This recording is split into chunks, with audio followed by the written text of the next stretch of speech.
Glorious coaching centre के इस परिवार में आप सभी का स्वागत है। सभी को गुड इवनिंग। बताइएगा क्या सब कुछ बेहतर है? राजेश कुमार तिवारी, संगीता, मौसम, नीलू कुमारी, खुशबू सिंह, अनु कुमारी, काजल, बबीता राज, आप सभी का स्वागत है। सभी को गुड इवनिंग। एक बार यस कीजिएगा क्या सब कुछ बेहतर है। शुरुआत करेंगे। बताइएगा क्या सब कुछ बेहतर है। बताइएगा क्या सब कुछ बेहतर है। आप सभी का स्वागत है। सभी को गुड इवनिंग। उम्मीद करते हैं सब कुछ बेहतर होगा।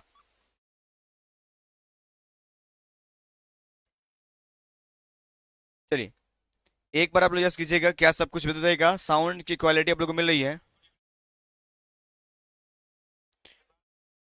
बिल्कुल।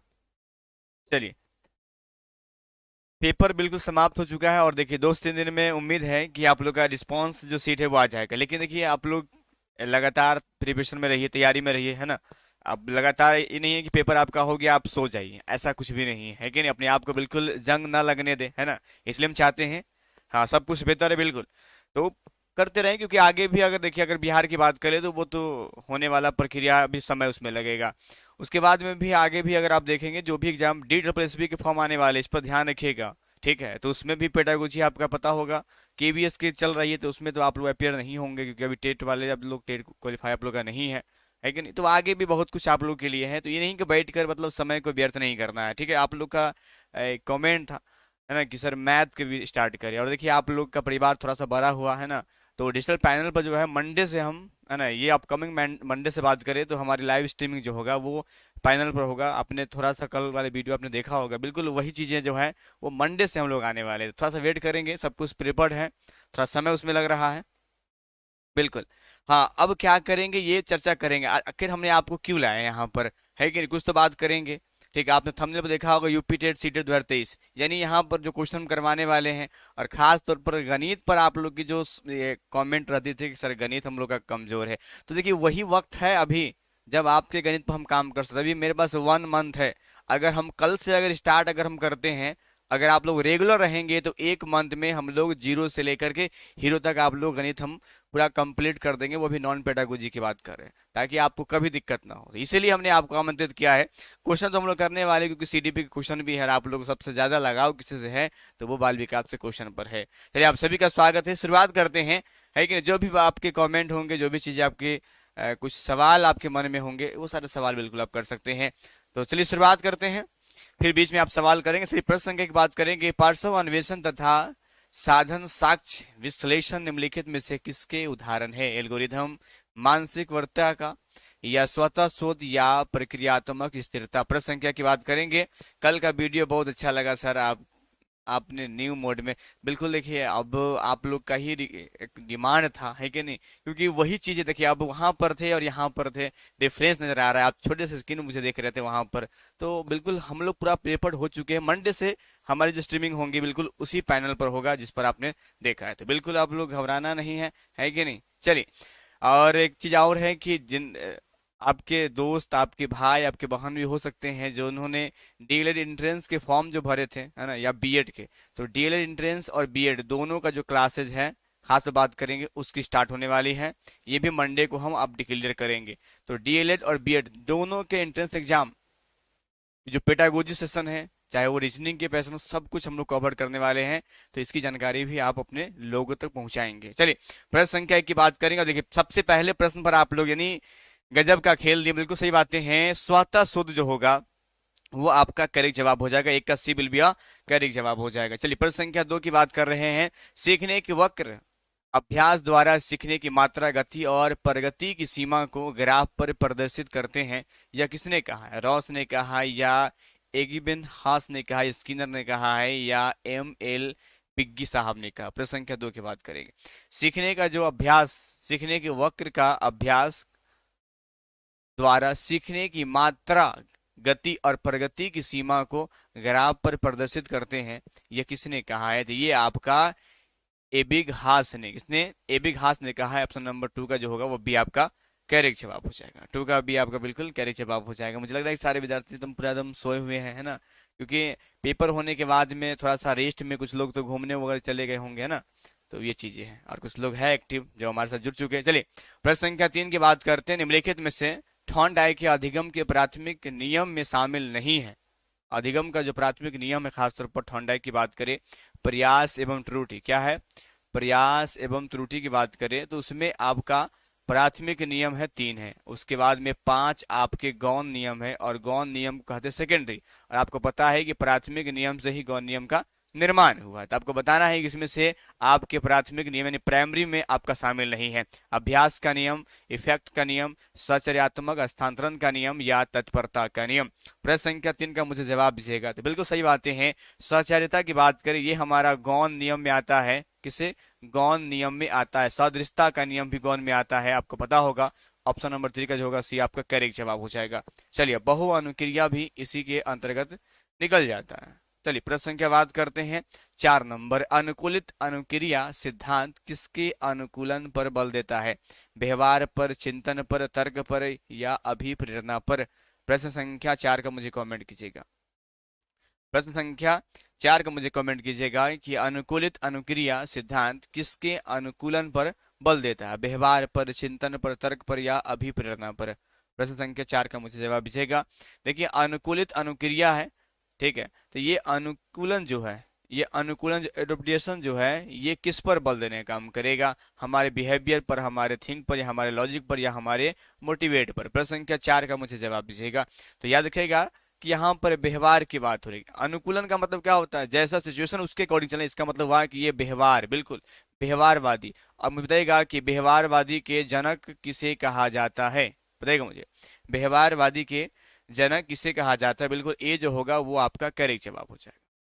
ए आपका बिल्कुल करेक्ट जवाब हो जाएगा। व्यवहारात्मक के रूप में इसे जाना जाता है, क्योंकि सिचुएशन के अकॉर्डिंग, जैसा सिचुएशन है उसके अकॉर्डिंग आप अनुक्रिया कर रहे हैं, और यह अनुकूलन जो होता है वो आपके व्यवहार में परिवर्तन को अंकित करता है। हमारा सवाल आपसे एक और है कि व्यवहारवादी, खासतौर बात करें व्यवहारवादी के जनक किसे माना जाता है, ये आपको बताना है। चलिए बताइएगा मुझे। चलिए, जॉन डीबी, बहुत बढ़िया। किसे माना जाता है? John dB. बिल्कुल, जॉन डीबी का आपने नाम सुना होगा। ये व्यवहारवादी में ये इनकी बात होती है, प्रगतिशील की बात करती है ना। ये व्यवहारवादी है लेकिन ये प्रगतिशील की बात करती हैं। लेकिन हमारे द ग्रेट वाटसन साहब, है ना, अब वाटसन साहब का नाम आपने जाना होगा, और सब लोग जानते हैं, एवरी स्टूडेंट नो डेट कौन है वाटसन साहब, ठीक है। बिल्कुल, ये चीज जो आपके हो जाएंगे, वाटसन की बात करें, है ना, जेपी वाटसन, ये आपके व्यवहार। इनका क्या नाम था कि आप मुझे 1 दर्जन बालक दे दीजिए, मैं जो चाहूंगा सो बना दूंगा। यानी इनके कहने का तात्पर्य ये रहा है कि इन्होंने वातावरण को सबसे ज्यादा प्रमुखता दिया है। यानी इनका विश्वास है कि जैसा इन्वायरमेंट में बच्चों को दूंगा, बिल्कुल हमारा बच्चा उनके अनुकूल क्या करेंगे? व्यवहार करेंगे। बात समझिएगा, उनके अकॉर्डिंग वो क्या करेंगे? व्यवहार करेंगे। डेट्स में से यह स्पष्ट हो रहा है कि सर जिसके अकॉर्डिंग व्यवहार करेगा, डेट्स में से अनुकूलन करने का तात्पर्य हुआ कि वो व्यवहार की बात हो जाएगा, यानी बिहेवियरिज्म हो जाएगा। Option number A will be correct जवाब हो जाएगा। यहाँ पर वाटसन साहब, आपको याद होगा अल्बर्ट बंडूरा की कहानी हमने सुनाया था, कई बार हमने सुनाया था आपको, जहां बताया था कि उन्होंने अपने बालक पर, खास तौर पर बच्चे को खरगोश दिया गया था। व्हाइट व्हाइट के खरगोश थे, बड़ा प्रेम शुरुआत में हुआ था उसे, है कि नहीं, और खेलता था उसे, और नरम नरम जो उनकी बालें थे उन पर हाथ फेरा करता था। समय बीतता चला गया। एक दिन क्या हुआ, वाटसन साहब ने अचानक उस खरगोश के बगल से एक अजीबोगरीब आवाज निकालते हैं, है ना। जब ये आवाज सुनता है उसका बालक तो डर जाता है, और डरता ऐसा है कि वो सफेद कलर की जो खरगोश थी, है ना, तो वो उस खरगोश को क्या किया, उस सफेद कलर और खरगोश के साथ उन्होंने अनुबंधन कर लेता है, और वो आवाज के साथ कनेक्ट कर लेता है कि जो भयानक आवाज जो मुझे सुनाई दी है, वो आवाज इसी खरगोश के द्वारा निकला गया है। अब हुआ क्या मामला कि बच्चा ने अब उस खरगोश से डरा सो डरा, अब उससे जुड़ी हुई कलर की जितनी भी वस्तु थी, सारे से बच्चों ने जड़ना शुरू कर दिया। पता ये चला कि बच्चा ने क्या कर लिया, तो अपने व्यवहार में अनुकूलित कर लिया, अर्थात परिवर्तन कर लिया। ये बातें उनके द्वारा कही गई थी। तो ये है बिहेवियरिज्म। तो बिल्कुल आप भी अपने बच्चे को उसके व्यवहार को सुधार सकते हैं। कैसे के सुधारते हैं, इसमें आप लोग बहुत ज्यादा एक्सपर्ट। आइए प्रश्न संख्या 5 की बात कर लेते हैं। क्रिया प्रस्तुत अनुबंधन का दूसरा नाम क्या है? नैमित्तिक अनुबंधन है, या प्राचीन अनुबंधन है, या समीपस्थ अनुबंधन है, या चीन अनुबंधन है? प्रश्न संख्या 5 की जवाब दीजिएगा मुझे, क्या होगा बताइएगा। प्रश्न संख्या 5 का मुझे कमेंट कीजिएगा। क्रिया प्रस्तुत की बात करिए, जवाब दीजिएगा आप लोग। चलिए, प्रश्न संख्या 5 का मुझे कमेंट कीजिएगा। क्रिया प्रस्तुत अनुबंधन का दूसरा नाम क्या है? पहले ये बात मुझे बताइए कि आप लोग क्रिया प्रस्तुत अनुबंधन को समझ रहे हैं, ये किसके द्वारा दिया गया था, क्या था इनका एक्सपेरिमेंट? बताइएगा मुझे। चलिए, बिल्कुल सब लोग जानते हैं, एवरीबॉडी नो। अभी सीटेड पेपर जो हुआ है, बात करें इससे पहले, यानी अभी जो हमारे सामने से जस्ट निकला है, वहां पर पूछा गया था, क्या पूछा गया था आपसे? आपने पावलाव का आपने नाम सुना होगा, आपने पावलाव का नाम सुना होगा। इसे दुनिया जानती है शास्त्रीय अनुबंधन से, शास्त्रीय अनुबंधन सिद्धांत, समझिएगा बात को, ठीक है, इसके नाम से जानती है। इसे हम लोग प्राचीन भी कहते हैं, प्राचीन अनुबंधन का सिद्धांत भी कहते हैं। ये सवाल पूछा गया था, प्रयोग कुत्ता पर था, सब लोग जानते हैं कि नहीं। उसी में एक हमारे स्किनर महोदय आते, कौन आते हैं? स्किनर महोदय। आप लोग टाइप क्या कीजिए, कौन आते हैं? स्किनर महोदय। क्या बात है, आप लोग के कमेंट आ रही, बहुत बढ़िया, है ना। चलिए, ठीक है, स्किनर महोदय की बात करें, उन्होंने प्रयोग दो बार किया, 1939 फिर 42 में प्रयोग किया उन्होंने। एक बार उन्होंने कबूतर पर, फिर चूहे पर प्रयोग किया, और ये प्रयोग था, उसे आर एस की थ्योरी कहते हैं। क्या कहते हैं? R S.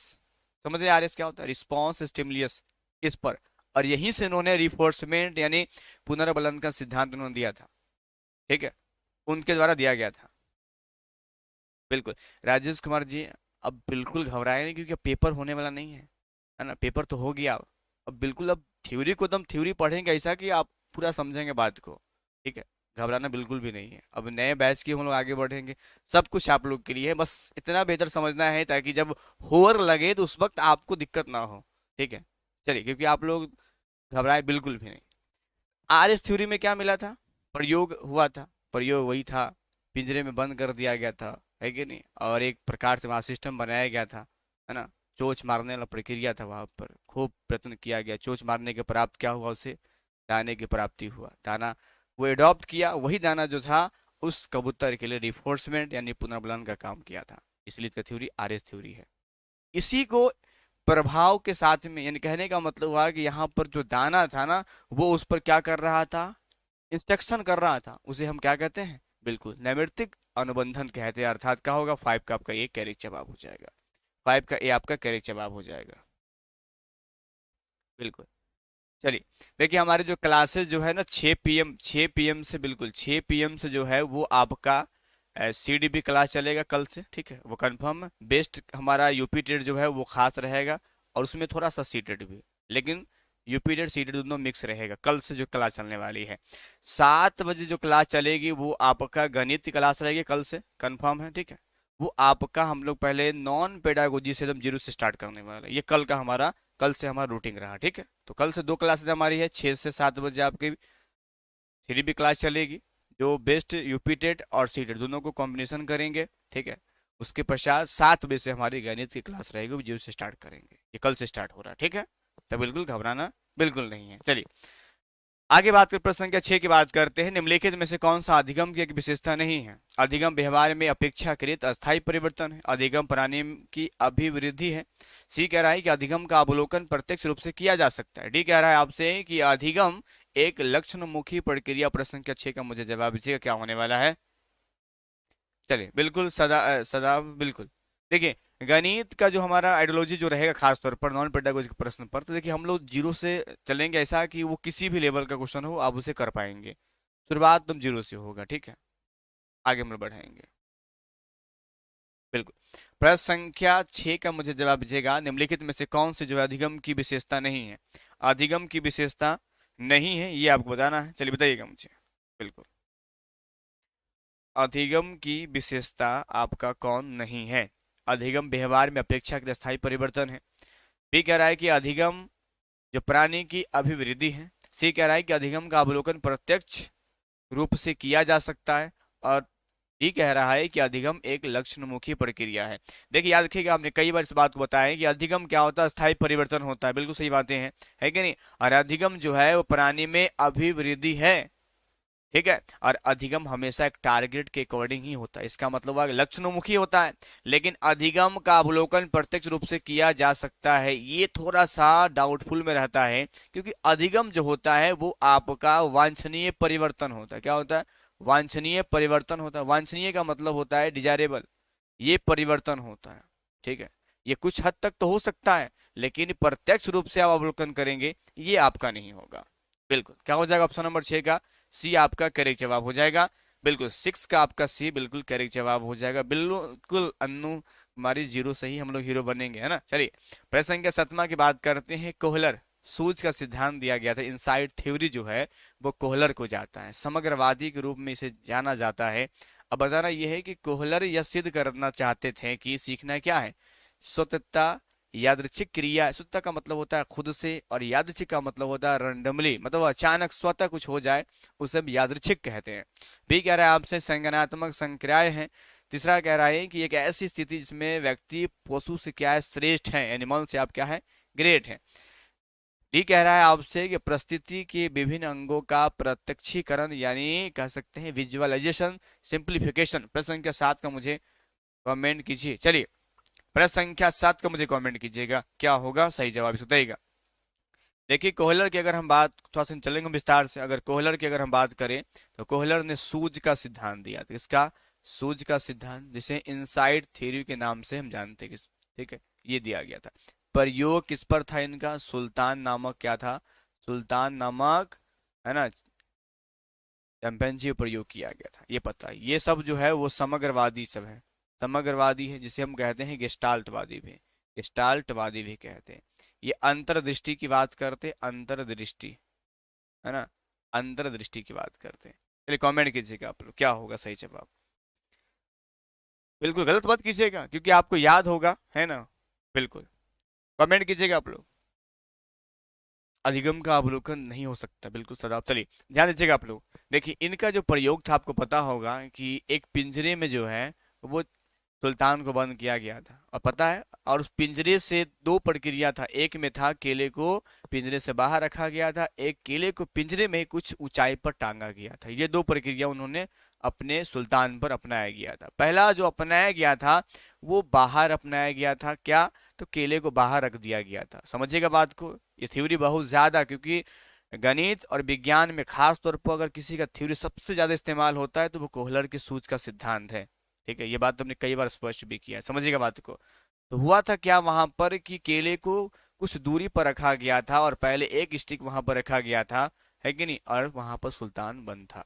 अब सुल्तान को पता है कि चंपांजी को कितना ज्यादा मतलब पसंद है, जिस प्रकार से हमारे ठंड है कि बिल्ली को मछली पसंद था, उसी प्रकार चंपांजी को केले पसंद था। भला ये केला को कैसे छोड़ देता, केला खाना इनकी स्वाभाविक प्रकृति है, ये केले को बिल्कुल प्राप्त करना चाहता था। और स्टिक वहीं पर है, बात समझिएगा, स्टिक वहीं पर है और उनकी समस्या भी वहीं पर है। ठीक है, अचानक उसके ध्यान में, अचानक शब्दावली का इस्तेमाल करा, अचानक यही से निकलता है इनसाइड थ्योरी। ठीक है, अचानक उनकी नजर स्टिक पर पड़ी और स्टिक की सहायता से उन्होंने केले को प्राप्त कर लिया। इससे ये समझ में आता है कि कोहलर साहब का कहना ये था कि बच्चे को हमेशा समग्रवादी की बात कहें, यानी कोई भी समस्या बच्चे को संपूर्ण रखिए। ये नहीं कि थोड़ा सा आपने पढ़ा दिया, एक लाइन क्वेश्चन को आपने कर दिया, पता चला कि बच्चे ने उसे रट लिया, तो वो चीजें इनकी नहीं कहना। इनका कहना हुआ कि बच्चे को समग्र रूप से दे। कोई समस्या, जैसे मान लीजिए मेरा फोन है ये, तो बच्चे को फोन के बारे में पढ़ा रहे तो पूरे फोन दिखाइए उसे, ये नहीं फोन का कोहबर देखो कुछ इस प्रकार से फोन होता है, अरे यार ये फोन का कोहबर, ऐसा नहीं करना। समस्या उसके समाधान दोनों बच्चों के समक्ष होना जरूरी है, तब जाकर इनका थ्योरी काम करेगा। तो ये इनका कहनाम हुआ। तो बिल्कुल इनके कहनाम से मतलब अब समझ में आ गया होगा। अब आप लोग से उत्तर दीजिएगा। बिल्कुल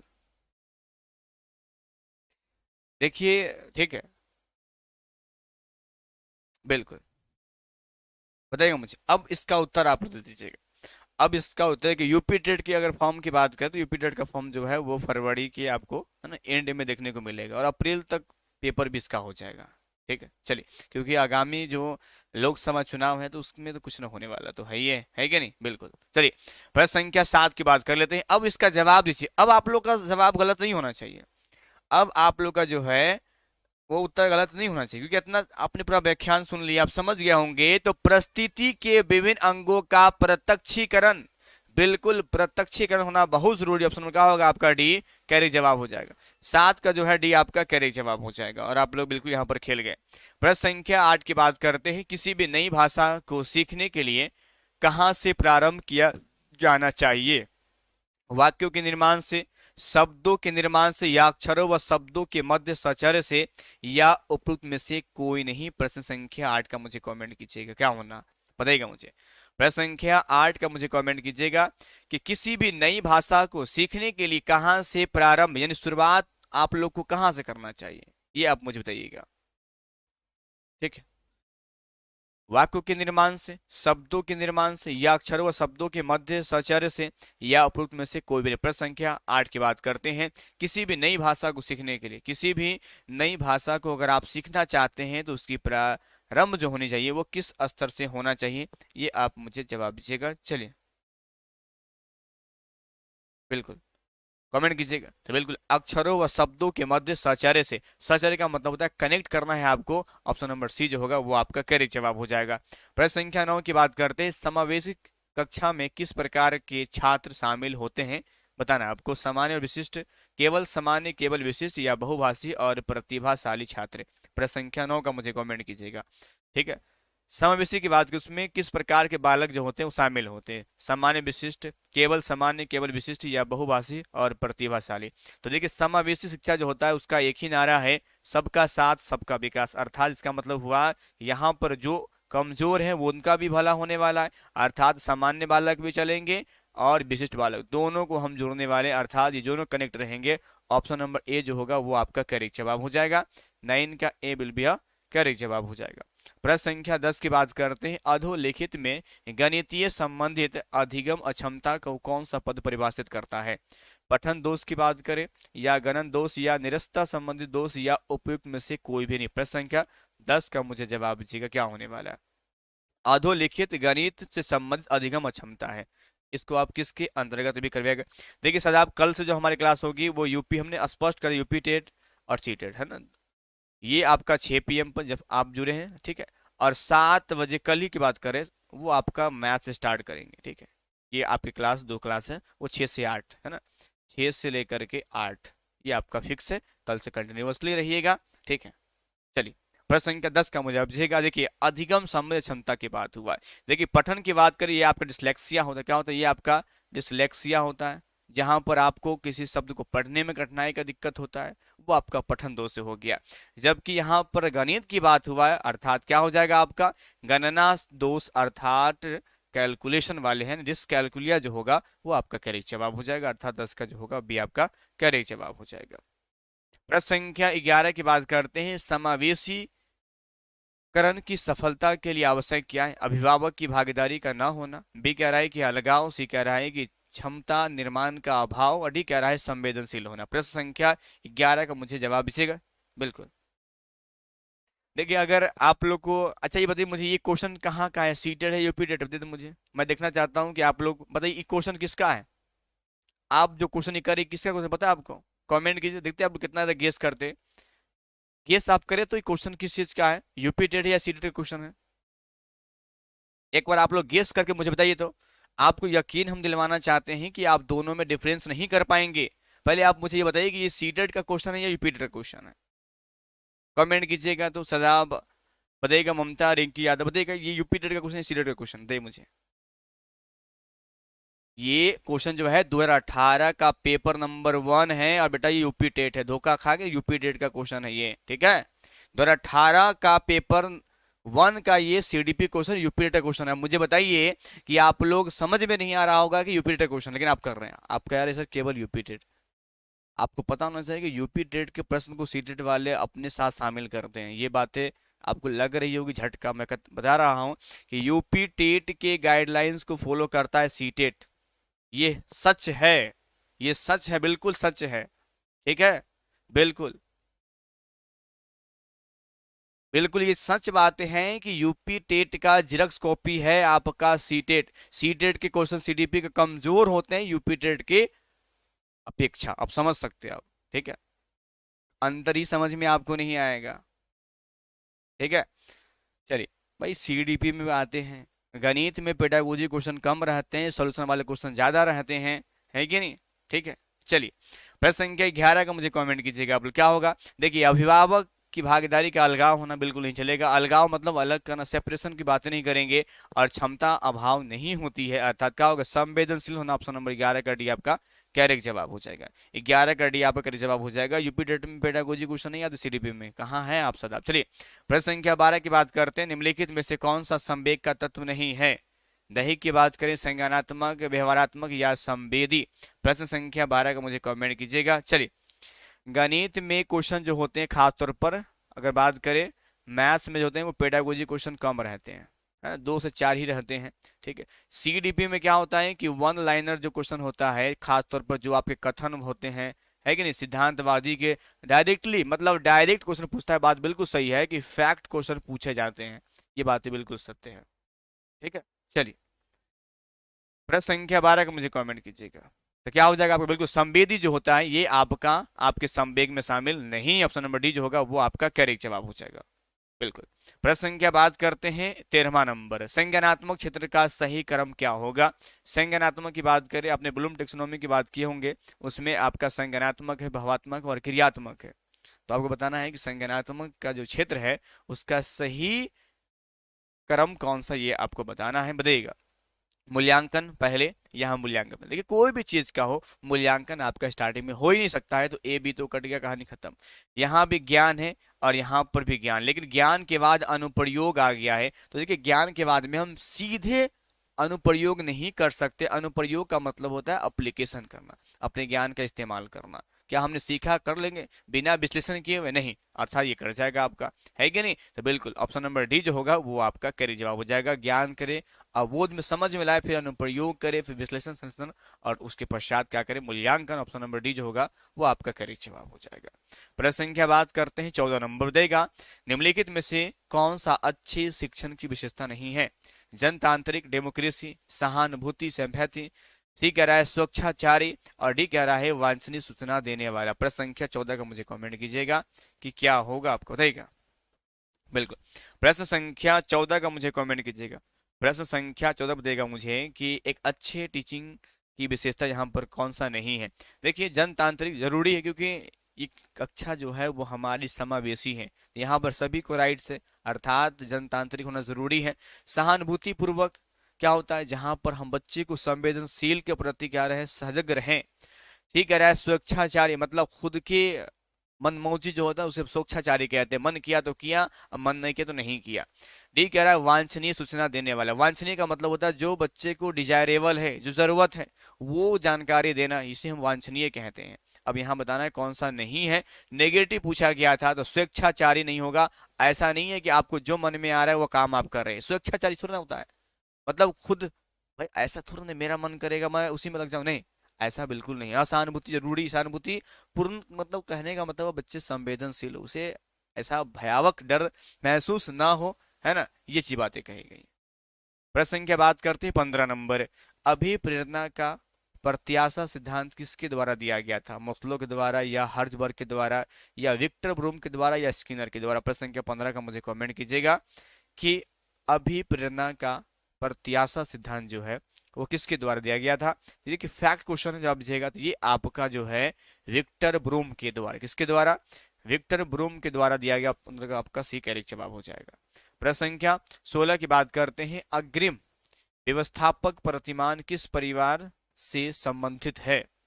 सामाजिक अंतर के लिए सूचना प्रक्रियाकरण, या व्यक्तित्व, या व्यवहार परिमार्जन। प्रश्न संख्या 16 का मुझे कमेंट कीजिएगा। तो अग्रिम व्यवस्था जो है, प्रतिमान जो है, इसका संबंध किसके साथ में? सामाजिक अंतर क्रिया का जो है वो बातें जो है वो वाइगोस्की के साथ में संबंध, इसके ये आपका वाइगोस्की के साथ मिला हुआ है। सूचना प्रक्रियाकरण जो है ऑप्शन नंबर बी जो होगा 16 का वो आपका करेक्ट जवाब हो जाएगा।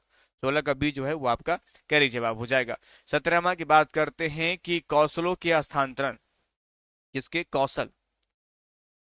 कौशलों के हस्तांतरण में स्किल का जो आपका ट्रांसफॉर्मेशन होता है के लिए कौन सा उपयोगी है। रेखीय अभिकर्मक, ठीक कह रहा है आपसे साखी अभिकर्मक, ठीक कह रहा है कि कौशलीय अंतरण एक गति है ना कि उद्देश्य है, और ठीक कह रहा है तैयारी और अर्जन। प्रश्न संख्या 17 का मुझे कमेंट कीजिएगा कि कौशलों का हस्तांतरण यानी स्किल का जो ट्रांसफॉर्मेशन जो होता है उसका उपयोग क्या है, वो रेखीय है यानी वन लाइनर है वो आपका, है ना, लिनियर है, ये आपके ब्रांचेज है, या एक प्रकार की जो ट्रांसमिशन वो गति है ना कि वो ऑब्जेक्टिव है, ये तैयारी है और अर्जन है। प्रश्न संख्या 17 का मुझे कमेंट कीजिएगा।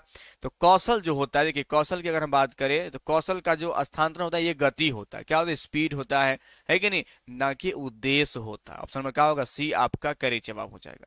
17 का जो होगा वो सी आपका बिल्कुल करेक्ट जवाब हो जाएगा। प्रश्न संख्या 18 की बात करते हैं। निम्नलिखित में से कौन सा शिक्षण का सूत्र नहीं है। अनिश्चित से निश्चित की ओर, बी कह रहा है दृश्य से अदृश्य की ओर, सी कह रहा है आपका सरल से कठिन की ओर, और डी कह रहा है आपका निगमन से आगमन की ओर। प्रश्न संख्या 18 का मुझे जवाब दीजिएगा। चलिए बिल्कुल, देखिए शिक्षण सूत्र की अगर हम बात करें तो अनिश्चित मतलब अनडिफाइंड से आप डिफिनिट की ओर चल रहे हैं, बहुत जरूरी, क्योंकि बच्चा जो शुरुआत में आता है उसका ज्ञान बिल्कुल पता होगा, अनिश्चित होता है, पता नहीं कि क्या जानता नहीं जाना है, लेकिन आप उसके अनिश्चित ज्ञान को मान करके उसे एक सही दिशा में ले जाते हैं, अर्थात निश्चित की ओर ले जाते हैं। बात बिल्कुल सही है। दूसरा कह रहा है आपका दृश्य से अदृश्य। दृश्य का मतलब होता है जो दिखाई दे रहा है, जैसे मैं आपको दिखाई दे रहा बिल्कुल दृश्य हूँ, इसी को प्रत्यक्ष कहते हैं। तो प्रत्यक्ष से अप्रत्यक्ष की ओर चलना, अर्थात दृश्य से अदृश्य, जो आपका हाइड है उसकी ओर बच्चे को ले जा रहे हैं, तो बिल्कुल दो भी सही है। जैसा कह रहे हैं आपका सरल से कठिन की ओर, सिंपल टू कॉम्प्लेक्स, कहा सिंपल टू कॉम्प्लेक्स की बात हो रही है, भी बिल्कुल सही है।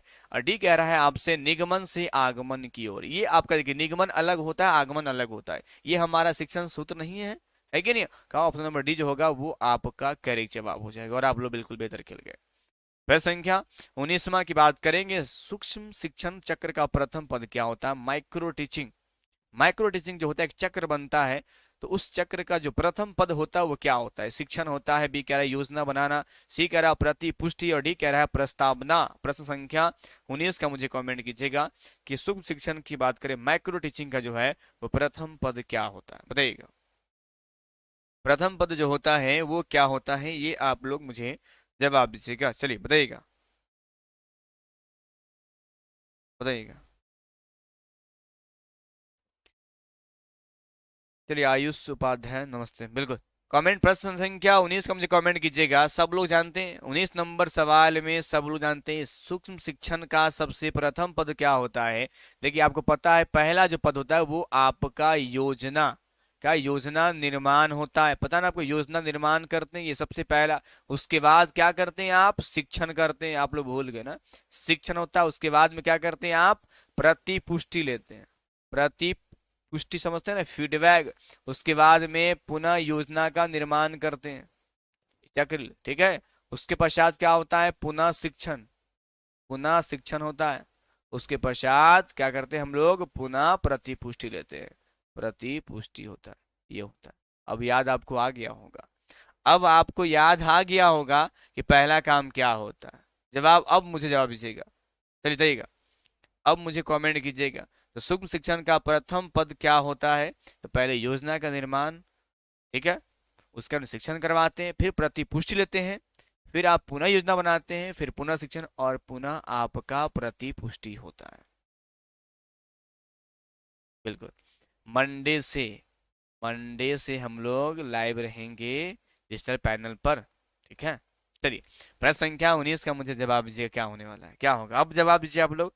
तो योजना बनाना जो होता है ये सबसे प्रथम होता है, अर्थात 19 क्या होगा आपका बी करेक्ट जवाब हो जाएगा, है ना, बी आपका करेक्ट जवाब हो जाएगा, ठीक है। देखिए एक बात मैं आपको स्पष्ट करना चाहता हूं कि पाठ योजना, देखिए पाठ योजना का जो पहला जो पद होता है ना, वो आपका प्रस्तावना से शुरुआत करते हैं। अब प्रस्तावना क्या होता है, प्रेजेंटेशन होता है, ठीक है। चलिए प्रश्न संख्या 20 की बात करते हैं। निम्नलिखित में से कौन सा अवबोधन स्तर के शिक्षण में शामिल है। अनुप्रयोग, तुलना, पृथक्करण या अन्वेषण। प्रश्न संख्या 20 का मुझे कमेंट कीजिएगा, क्या होगा बताइएगा।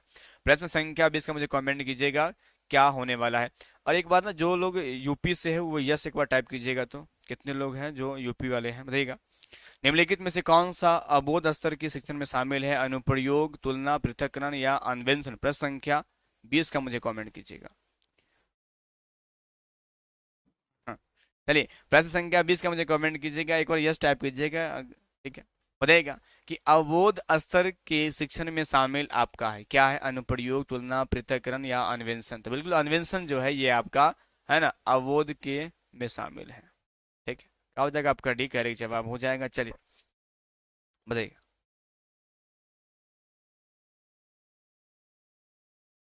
ठीक है, चलिए। हाँ, आयुष को अब पता चल गया कि हाँ रॉन्ग होगा सर, ध्यान नहीं दिए थे, बीएड में भी यही तो करते थे है ना, बिल्कुल वहां पर आपको बताया गया होगा। चलिए, ये बात है बिल्कुल। चलिए आगे बढ़ते हैं। प्रश्न संख्या 21 की बात करेंगे। 21वां नंबर सवाल ये है। चलिए 21 नंबर सवाल की बात करते हैं। बिल्कुल दिनबंधु, बिल्कुल यूपी टेट आप एग्जाम दे सकते हैं। बिल्कुल आप यूपी टेट पेपर दे सकते हैं, क्यों नहीं दे सकते हैं, ऐसा थोड़ा ना है। चलिए प्रश्न संख्या 21 की बात करते हैं। शैक्षिक सुधारों में प्रभावी विकेंद्रीकरण तभी संभव होगा। ए कह रहा है जब खंड व संकुल संदर्भ केंद्रों की भागीदारी बढ़े। बी कह रहा है कि स्थानीय संदर्भ व्यक्ति उपलब्ध हो। सी कह रहा है कि अध्यापक के पास संसाधन और प्रासंगिक सामग्री भी मौजूद हो। अब जवाब देना है ए बी या बी सी या ए सी या ए बी सी। प्रश्न संख्या 21 का मुझे जवाब दीजिएगा। चलिए बताइएगा। चलिए झारखंड का भी पूछ लिए। अच्छा, चलिए प्रश्न संख्या 21 का मुझे कमेंट कीजिएगा कि शैक्षणिक सुधारों में प्रभावी विकेंद्रीकरण तभी संभव होगा। देखिए विकेंद्रीकरण क्या होता है? विकेंद्रीकरण का मतलब होता है सेंट्रलाइजेशन करना, यानी आप एकेडमिक सुधारों को आप केंद्रीकरण कर रहे हैं, आप उसको सीमित करने का मतलब उसको एक अच्छा बनाना चाह रहे हैं, तो कब संभव होगा? तो जब आप खंड व संकुल संदर्भों को केंद्रों की भागीदारी को बढ़ाएंगे, स्थानीय संदर्भ व्यक्ति उपलब्ध हो, और सी कह रहा है कि अध्यापक के पास में संसाधन और प्रासंगिक सामग्री भी मौजूद हो। तो सही जवाब देना है आपको, क्या होगा? चलिए बताइएगा इसका उत्तर क्या हो। प्रश्न संख्या 21 का मुझे कमेंट कीजिएगा कि बेस्ट ऑप्शन क्या होगा 21 के लिए, बताइएगा। 21 के लिए मुझे कमेंट कीजिएगा क्या जवाब होगा।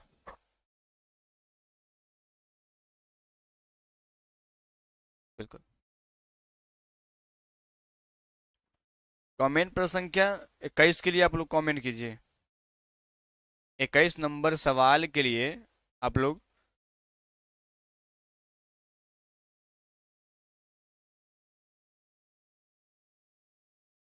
कमेंट, लग रहा है कि आप लोग थोड़ा सा, है ना, साइलेंट मोड में हो गए हैं। बिल्कुल देखिए, खंड व संकुल के संदर्भ में भागीदारी होना बहुत जरूरी है। स्थानीय संदर्भ व्यक्ति उपलब्ध हो तो क्या होगा? सब सही, ऑप्शन नंबर डी जो होगा वो आपका करेक्ट जवाब हो जाएगा। प्रश्न संख्या 22 की बात करते हैं। एक छात्र पढ़ रहा है, उसका नाम लेकर किसी ने बुलाया। निम्नलिखित में से किस संवेदना द्वारा वह छात्र अपनी अनुक्रिया प्रकट कर रहा है? जैसे मान लीजिए हमने यहाँ पर आवाज दिया, रिंकू यादव को हमने आवाज दिया, है ना, लेकिन तो छात्र है, छात्रा है, लेकिन छात्र की बात हुआ है। ठीक है, कोई बात नहीं है। तो वो सुनी हमारी बात को और फिर उन्होंने अमन ने अनुक्रिया किया, मतलब फीडबैक दिया। ठीक है, तो ये कैसा स्पर्श संवेदी है या ध्वनि संबंधी या दृष्टि है या प्रत्यक्ष संवेदना है? कैसा हो रहा है यहाँ पर? अब नाम लेके हमने पुकारा, इसका मतलब हुआ कि हमने आवाज दिया है ना, और ये साउंड निकला है, और साउंड को आप सुनिएगा, इसको हम ध्वनि तो बोलेंगे, है ना, तो ध्वनि संवेदित क्या हो जाएगा आपका? ऑप्शन नंबर बी जो है वो आपका करेक्ट जवाब हो जाएगा। अब मान लीजिए आप मेरे आगे बैठे हुए हैं और हम आपके शर्ट को ऐसे से कर रहे हैं, है ना, ऐसे से कर रहे हैं, तो इसका मतलब क्या होगा कि हम आपको स्पर्श कर रहे हैं, और स्पर्श के माध्यम से कर रहे हैं। दृष्टि क्या होता है कि हम देख रहे हैं आपको, ऐसे से कर रहे हैं, वो दृष्टि आपका हो गया। प्रत्यक्षण संवेदन बिल्कुल आपके सामने खड़े हैं। ठीक है, क्या होगा? बी आपका करेक्ट जवाब हो जाएगा। प्रश्न संख्या बात करते 23 नंबर। पियाजे के सिद्धांत के अनुसार प्रासंक्रियात्मक, देखिए प्रा शब्द का प्रयोग होता है, प्राक भी कभी लिखने को मिल जाए, कभी पूर्व भी, तो ये दोनों का अर्थ सेम सेम होता है। ठीक है, तो प्राक की बात हो रही है, यानी आपसे पूर्व संक्रियात्मक अवस्था की जो अवधि जो होती है वो कितना होता है? जन्म से 2, 2 से 7, 4 से 8 या 5 से 8? प्रश्न संख्या 23 का मुझे कमेंट कीजिएगा कि आपका प्री ऑपरेशनल एज जो है जिन प्याजे का, उसका एज कितना होता है? सब जानते हैं कि एज होता है वो 2 से लेकर के 7 वर्ष। कितना होता है? 2 से लेकर के 7 वर्ष होता है। और यहीं से बच्चों में क्या होता है? चिंतन की शुरुआत होती है। क्या होती है? चिंतन की शुरुआत होती है। लेकिन याद रखिएगा चिंतन जो होता है वो तार्किक नहीं होता है। ठीक है, तार्किक नहीं होता है ना, ये कमी होता है। बच्चों में जीववाद जो है वो गुण देखने को मिलता है। उसके बाद बच्चों में जो होता है ईगो सेंटर, याद रखिएगा, ईगो सेंटर जिसको हम लोग अहम कहते हैं, अहम केंद्रीयता बच्चों में देखने को मिलता है, ये बात है। इसमें बच्चों में क्या होता है? भाषा जो विकास जो होता है ना, उसके लिए संवेदनशील अवधि होता है। क्या होता है? संवेदनशील अवधि होता है, ये इसके प्रॉपर्टी है। ठीक है, चलिए जवाब दीजिएगा। बिल्कुल, क्या हो जाएगा आपका 2 से 7, ऑप्शन नंबर बी जो होगा वो आपका करेक्ट जवाब हो जाएगा। बी आपका बिल्कुल करेक्ट जवाब हो जाएगा। प्रश्न संख्या 24 की बात करते हैं। निम्नलिखित में से कौन सा वाद की बाल्यावस्था के बौद्धिक विकास की विशेषता नहीं है? पहले समझिएगा ये बाल्यावस्था जो है आखिर उसकी अवस्था कहाँ चलेगा। तो ये आपका 2 से लेकर के 12 तक, कहाँ तक, 12 वर्ष तक की अवधि होती है वो बाल्यावस्था। बाल्यावस्था को दो भाग में बांटा गया, एक आपका पूर्व बाल्यावस्था है, ठीक है, जिसको हम लोग है ना कर सकते हैं, इसे हम लोग का, इसे हम 2 से लेकर 6 वर्ष तक इसको बांटते हैं। इसका एक और नाम है, क्या है, प्रारंभिक, इसे हम प्रारंभिक बाल्यावस्था भी कहते हैं, बाल्यावस्था, ठीक है। और एक आपका होता है उत्तर, इसी को मध्य बाल्यावस्था, मध्य बाल्यावस्था भी कहते हैं। ये आपका जो होता है वो 6 से लेकर 12 वर्ष तक होता है, ठीक है। चलिए अब जवाब इसका दीजिए क्या होगा, बताइएगा। निम्नलिखित में से कौन से बात जो है वो बाल्यावस्था के बौद्धिक विकास की विशेषता नहीं है? ये कह रहा है विज्ञान की काल्पनिक कथाओं में अधिक रुचि, बढ़ती हुई तार्किक शक्ति, भविष्य की योजना को सूझबूझ, और ये कह रहा है कि काल्पनिक भयों का अंत। प्रश्न संख्या 24 का मुझे कमेंट कीजिएगा। एक इसमें नहीं है, बड़ा अच्छा सवाल है, कमेंट कीजिएगा कि यहाँ पर कौन सी विशेषता इस बालक के अंतर्गत देखने को नहीं मिलेगा। विज्ञान की काल्पनिक कथाओं में अधिक रुचि लेना, बिल्कुल ये बातें होती हैं। बढ़ती हुई तार्किक शक्ति भी होती है कि नहीं। अब भविष्य की योजना का सूझबूझ यहाँ पर लिखा हुआ है काल्पनिक भयों का अंत। अब क्या जवाब होगा आप लोग का? प्रश्न संख्या 24 का मुझे कमेंट कीजिएगा क्या होगा, बताइएगा मुझे। प्रश्न संख्या 24 का मुझे कमेंट कीजिएगा सी एंड डी, इसमें से एक जो है जो बाल्यावस्था की बौद्धिक विकास की विशेषताओं में से शामिल नहीं किया जाएगा, कमेंट कीजिएगा। बिल्कुल राजेश कुमार बिल्कुल एलिजिबल है। चलिए बताइएगा मुझे, प्रश्न संख्या 24 का मुझे कमेंट कीजिएगा। देखिए विज्ञान के काल्पनिक कथाओं में अधिक रुचि, बढ़ती हुई तार्किक शक्ति, भविष्य की योजनाओं की सूझबूझ, या काल्पनिक भयों का अंत। क्या वो भयों का अंत कर पाएंगे? क्या इसका सही जवाब होगा? क्योंकि भविष्य की योजनाओं की सूझबूझ जो है ये आपका किशोरावस्था में देखने को मिलता है ना। प्रश्न संख्या 25 की बात करते हैं। इनमें से कौन सा मनोवैज्ञानिक भाषा विकास से संबंधित है? बी ने चोमस्की, है ना, यहाँ पोमस्की कर दिया गया, चोमस्की, पावलोव या मैस्लो। प्रश्न संख्या 25 का मुझे कमेंट कीजिएगा। प्रश्न संख्या 25 का मुझे कमेंट कीजिएगा कि निम्नलिखित में से बताना है कि कौन सा जो है वो भाषा के विकास से संबंधित है। बी ने चोमस्की, पावलोव या मैस्लो। देखिए बीने की बात करें तो बीने आपका जो है वो बुद्धि के साथ में, किसके साथ में, ये आपके बुद्धि के साथ में, और एक कारकीय सिद्धांत जो है, एक कारकीय, एक आपके कारकीय सिद्धांत जो है इन्हीं के द्वारा दिया गया है, ठीक है। और सबसे पहला प्रश्न 1905 की अगर बात करें तो इन्हीं के द्वारा दिया गया था, ठीक है, बताइएगा मुझे। तो बिल्कुल जवाब क्या होगा, चॉम्स्की। आपको पता होगा एलईडी, है ना, लॉन्ग बेंच इक्वेशन डिवाइस की बात करें इन्हीं के द्वारा दिया गया। ये कहते क्या कहते हैं कि जो बच्चों में भाषा अर्जन की जो क्षमता होती है ना, वो जन्मजात होती है। क्या होती है? अर्जन जो क्षमता होती है वो जन्मजात होता है, जन्मजात होता है, ठीक है, जन्मजात होता है। ये बातें उनके द्वारा कही गई। चलिए देखिए, अगर आपको कोई दिक्कत है, आप क्लास के बाद में ये नंबर हमारा है, जो भी आपकी समस्या है, जो भी आपके सवाल है, बिल्कुल आप रख सकते हैं मेरे सामने, है कि नहीं, ठीक है, बस में आ रहा है। तो बिल्कुल मैस्लो की बात करें कि अब्राहम मस्लो जो है वो मानव की जो आवश्यकता होती है ना, जैसे जैसे आपकी जो सामाजिक आवश्यकता है ना, शुरुआत में कपड़े मकान की जरूरत पड़ती है ना, उसके पश्चात आपको सुरक्षा जरूरत पड़ती फिर आप सामाजिक के साथ जानते हैं, फिर आपको एक जीवन साथी जरूरत पड़ती है ना, फिर आपका जय जयकार हो, बाद में अंत में आपकी आत्म सिद्धि हो जाए, है कि नहीं, ये होती है। ऑप्शन क्या हो जाएगा आपका? बी आपका करेक्ट जवाब हो जाएगा। चॉम्स्की साहब जो होंगे वो बिल्कुल आपके करेक्ट जवाब हो जाएंगे। पावलोव बिल्कुल आप जानते हैं, ये आपके शास्त्रीय अनुबंधन के साथ में आते हैं। प्रश्न संख्या 26 का मुझे जवाब दीजिएगा। चलिए बताइएगा कि थॉर्नडाइक ने अपने सिद्धांत को किस शीर्षक से सिद्ध किया है? थॉर्नडाइक की बात कर रहे हैं। अधिगम के प्रयास एवं भूल से, या संकेत अधिगम, या संज्ञानात्मक अधिगम, या स्थान अधिगम के साथ में। तो थॉर्नडाइक का जो सिद्धांत था वो बिल्कुल अधिगम के प्रयास एवं भूल की बात थी। क्या थी? 26 का जो होगा वो ए आपका करेक्ट जवाब हो जाएगा। 27वां की बात करेंगे, गिरोह अवस्था किस आयु वर्ग एवं विलंब विकास से संबंधित है। गिरोह है ना, 3 से 6 वर्ष एवं भाषा, 8 से 10 वर्ष एवं समाजीकरण, 16 से 19 एवं नैतिकता, और डी कह रहा है 16 से 19 वर्ष एवं संज्ञानात्मक। प्रश्न संख्या 27 का मुझे कमेंट कीजिएगा, और अच्छा सवाल है। और कल का जो हमने टाइम टेबल आपको बताया है 6 PM जो आपका है वो आपका बिल्कुल यूपी टेट और टेट ये आपका 6 बजे रहेगा। और 7 PM से स्टार्ट जो होगा वो आपकी गणित कक्षा है, ये कल से कंटिन्यूअसली रहेगा। ठीक है, बिल्कुल शुरुआत से रहेंगे, सब कुछ समझेंगे। चलिए, प्रश्न संख्या 27 का मुझे कमेंट कीजिएगा। गिरोह, अच्छा गिरोह का मतलब क्या होता है? लोग कहते हैं ना कि हाँ ये गिरोह है ना, इसका एक झुंड होता है। और ये झुंड जो होता है खास तौर पर हमारे, है कि नहीं, कब देखने को मिलता है? तो उत्तर बाल्यावस्था में। उत्तर बाल्यावस्था में जो है हम लोग का भी गिरोह हुआ करता था। आप लोग भी कहीं ना कहीं गिरोह का हिस्सा बने होंगे, सब लोग बने होंगे, है कि नहीं? तो ये आपका बिल्कुल 8 से 10 वर्ष जो होता है सामाजिक, ऑप्शन नंबर बी आपका कैरी जवाब हो जाएगा। गिरोह की अवस्था में आते हैं, है कि नहीं? बिल्कुल ग्रुप होता है हम लोग, है ना। मतलब क्रिकेट मैच के लिए हम लोग बहुत ज्यादा खेलते थे, तो भाई सुबह सुबह वो ना, है ना, सुबह सुबह 10-5 लोग जो होते थे वो, है ना, सुबह एकदम 6 बजे जो है ना, पता चला कि उठे भी नहीं है, 6 बजे ढक ढक ढक ढक करना शुरू कर दिया। वो गिरोह हुआ करता था, है कि नहीं? अभी भी है, लेकिन समय का अभाव है, सब कुछ समाप्त हो गया। ये प्रश्न संख्या 28 की बात करते हैं।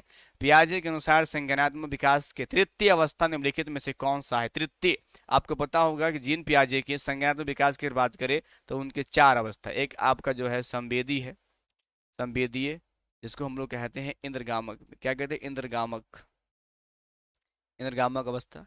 सेंसरी मोटर स्किल आपका जो होता है डेवलपमेंट की बात करें, ये आपका जन्म से लेकर 2 वर्ष तक होता है। दूसरा जो है वो आपका पूर्व संक्रियात्मक, पूर्व संक्रियात्मक अवस्था है, जो आपका 2 से लेकर 7 वर्ष है। तीसरा जो है वो आपका मूर्त संक्रियात्मक है। क्या है? मूर्त संक्रियात्मक है, जो आपका 7 से 11 वर्ष तक है।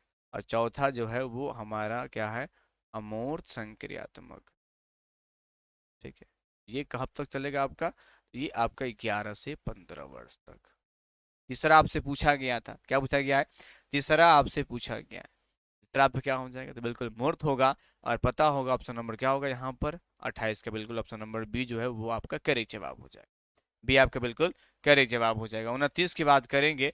निम्नलिखित में से अधिगम में योगदान देने वाले मनोवैज्ञानिक कारकों में से कौन सा शामिल नहीं है? ए कह रहा है प्रेरणा, बी कह रहा है रुचि, सी कह रहा है अधिगम की इच्छा, और डी कह रहा है आपसे विषय वस्तु का स्वरूप। प्रसंख्या 29 का मुझे कमेंट कीजिएगा क्या होगा? 29 नंबर सवाल का मुझे जवाब दीजिएगा कि निम्नलिखित में से अधिगम में योगदान देने वाला, अधिगम में योगदान देने वाला जो है वो आपका मनोवैज्ञानिक कारक शामिल नहीं है। यह बताइएगा मुझे,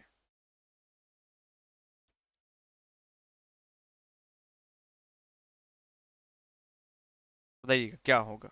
मनोवैज्ञानिक आपसे पूछा गया है, वो आपका नहीं है, बताइएगा।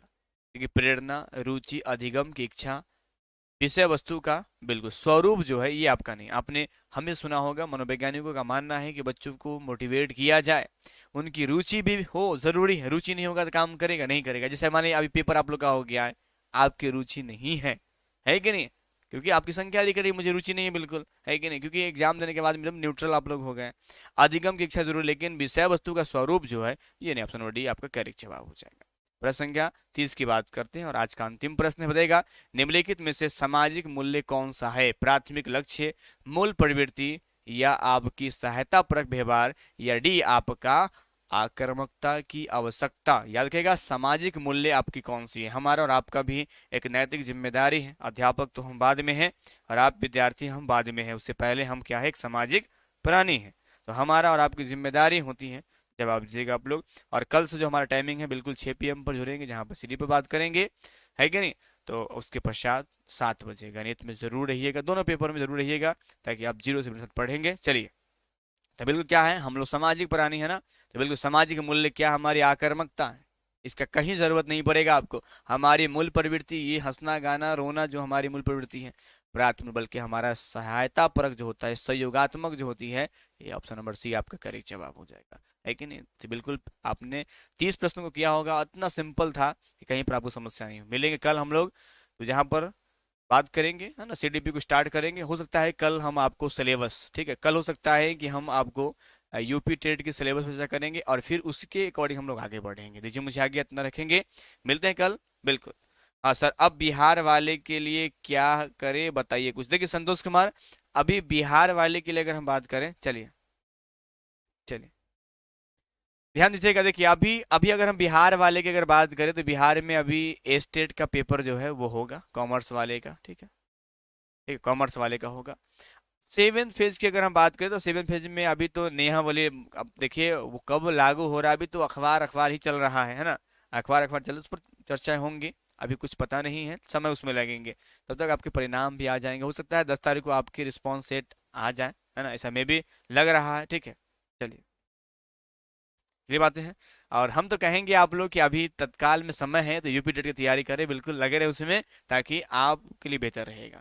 और गणित की जो है वो जीरो से स्टार्ट होगा, मजा आने वाला है ना, समय को बिल्कुल व्यर्थ नहीं करें, है ना, जरूरी है, क्योंकि आप अध्यापक बनेंगे तो आपके लिए तो पेडागोजी कभी जान छोड़ेगा ही नहीं, है ना, यही चीजें आपको आगे भी काम करेगा।